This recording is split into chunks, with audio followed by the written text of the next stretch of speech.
doesn't mean he's always gonna do that string. Sometimes he'll just do and then block, and then you'll take a big string, big damage, like that. So there is a lot of play. There's a lot of, well, is he gonna do it? What is he gonna continue? Do I DP? Do I not DP? He has meter. Do I? There's a lot of questions that come up when it comes to dealing with these kind of strings. Okay, there's not a simple yes or no. There's not a simple formula to understand these things. You either know, hey, like, what are the tendencies of this player? Is he gonna do it? Then I'm gonna DP. Do I think he's gonna? Does he have meter, or does he not have meter? Then I can do this without worrying. I can just be pressure, pressure, pressure, because there's nothing he can do about it. He has to block all these things. Same thing goes for the throw mix-up. Remember the jab into throw mix-up? I can get DP'd off of that. And all it takes is that one block to trigger it. Okay?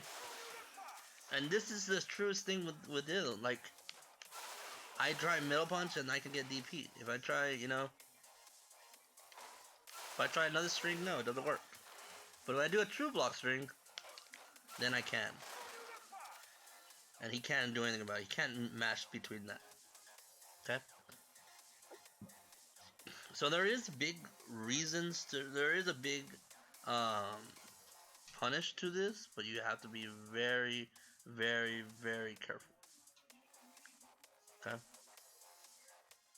So keep that in mind whenever you're fighting someone with an uppercut. Now, it is very character specific.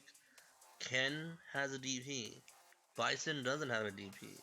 So who has the ability to interrupt? Right? But now there is ways to approach this. We talked about this when it comes to jabs, right? So we record jab and okay, that's his stand light kick. So if he does that and if he doesn't, so I can do that kind of trade, but if I do something bigger, I can get hit from this. There. Right there. So if I get hit, and now if I do a string, you have to be careful to, like, get that thing going. So if I do something safe, it's his turn. So, negative. This is punishable. So, like, if I do this, you can actually punish me for that. And do a combo, and he could do stand light kick into Tatsu and stuff like that. Okay? Alright. The last part of this session that I want to do and talk about is jumping in. This is kind of easy to do and easy to understand. This is very important. Like I said, anytime I say this is very important, write it down. This is very important. All jump-ins are plus. The only variance is how low do I hit this jump? Okay?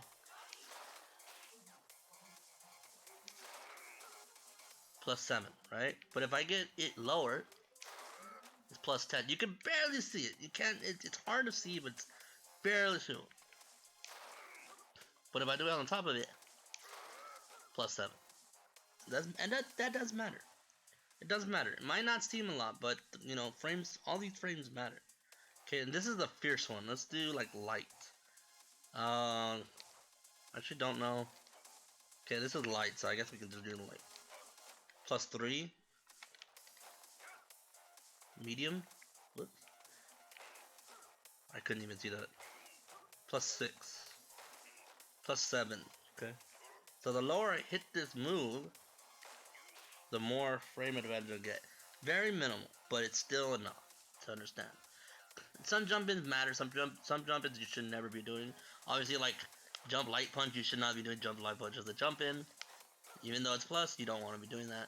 Jump medium as well, you don't want to be doing that as a jump-in. Your main jump-ins, at least for Bison players, is Pierce, sometimes a roundhouse, And that one, what is that one? I can't tell. I think it's plus 10. And medium kick. And medium kick is your cross up. Okay. So, and cross up doesn't matter. Like I could do normal. That's the same frame advantage. The reason why this is important is because this is why jump ins are so strong in this game. You do frame advantage. You do jump ins. You get big time frame advantage. You get big time ability to continue your string. So now, remember what we talked about with strings, right? Let's go back and record a DP. If I can record a DP. Let's give it a sec. This is why I'm Chun. This is why I use Chun. This is exactly why I use Chun. I'm not good at these. I'm trying to input it like right when it's 0, but I think I'll just wait till. No, that was not it either. I'm gonna do this. There we go. I did the shortcut way. I did the shortcut way. I didn't want to. I don't want to mess with it. Okay. So if I jump in, I'm gonna get more frame advantage. So I can do. See that now. Right? I can do. See how that was a little different?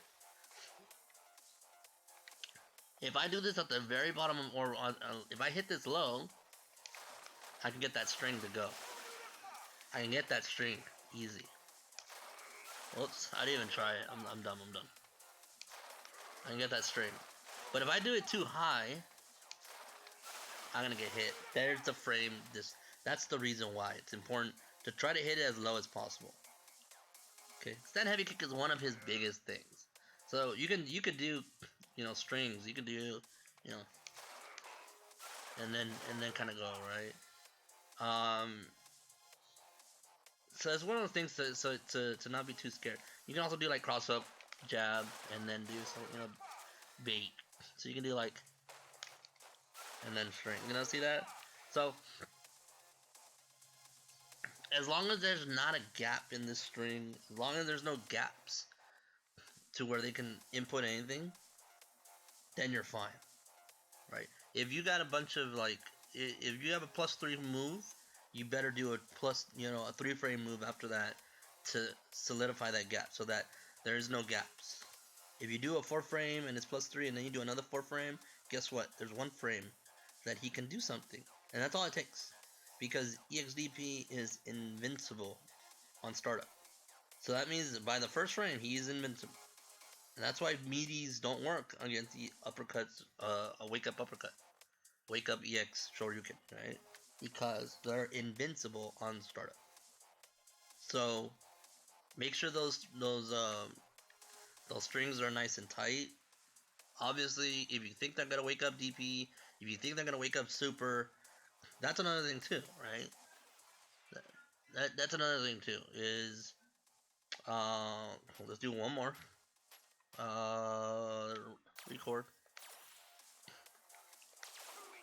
That's Vir. Oh, we didn't talk about Virso. Oh, hold on. No, I want to do. I don't think I can do super. I'm gonna try one more time. Nope. Okay. Let's talk about Virso. Okay.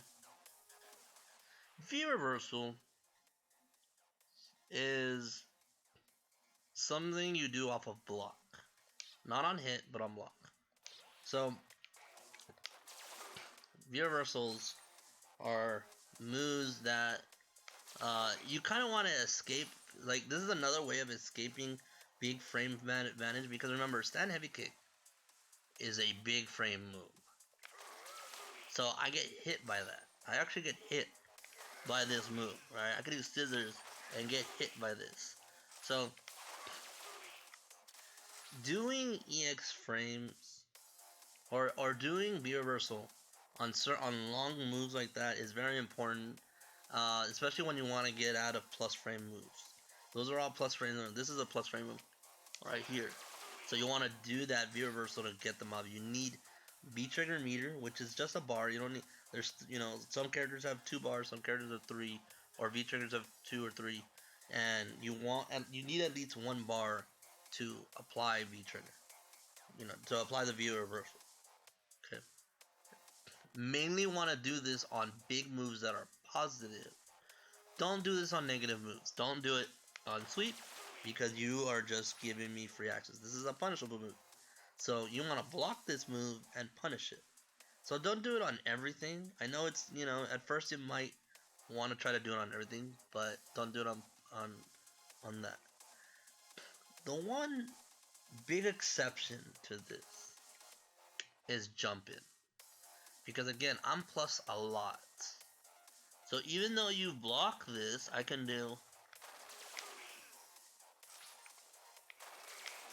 throw you. Okay. I can't throw you out of this because I'm still recovering. I can't throw you out of this because I'm still recovering. I can't throw you out of this because I'm still recovering.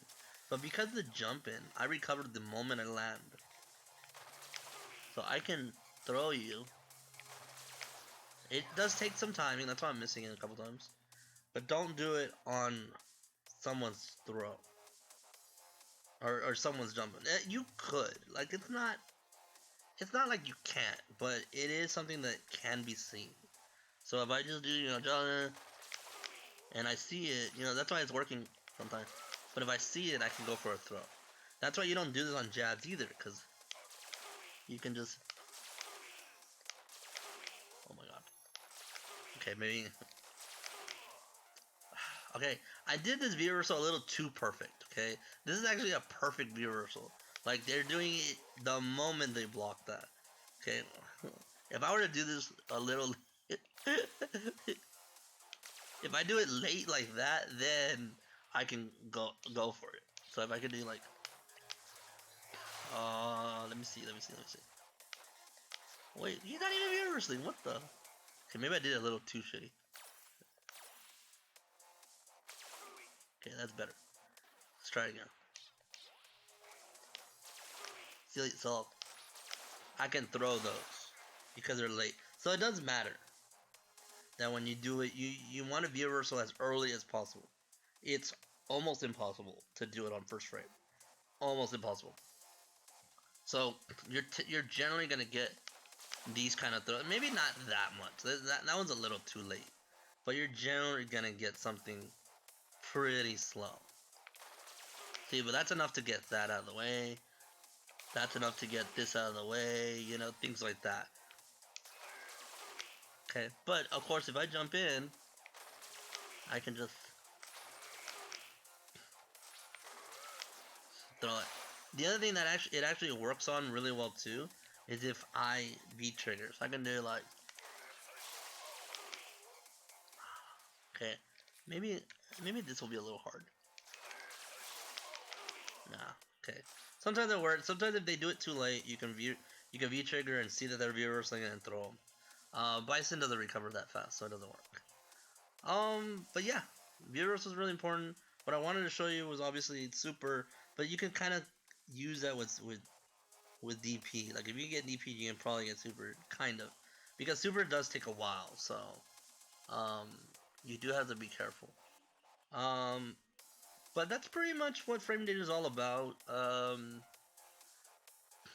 It's definitely a scientific part of Street Fighter, of understanding the numbers and understanding what's positive and negative and what to use between those frames, um, to do these kind of things and understand scenarios. That's what we all strive to do. It's not something you learn overnight. It's not something you do every day, or you can learn it one day. It does take time because there are 45 characters in the game right now, I believe, and there's 5 more coming. So think of all the frame stuff that we have to learn with every character in every matchup, every single time we play. It's just that difficult. So, um, but I hope these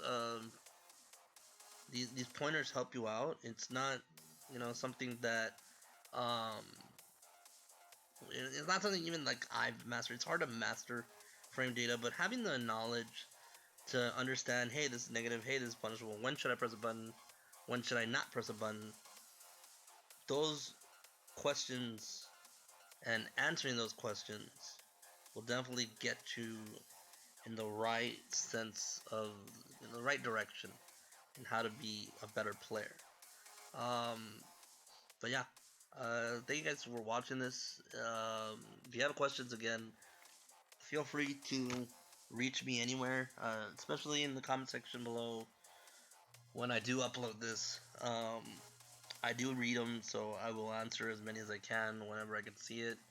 Um, if you want to, and I'll post this link in the description. But like I said, I do this training for a side job. So if you do want to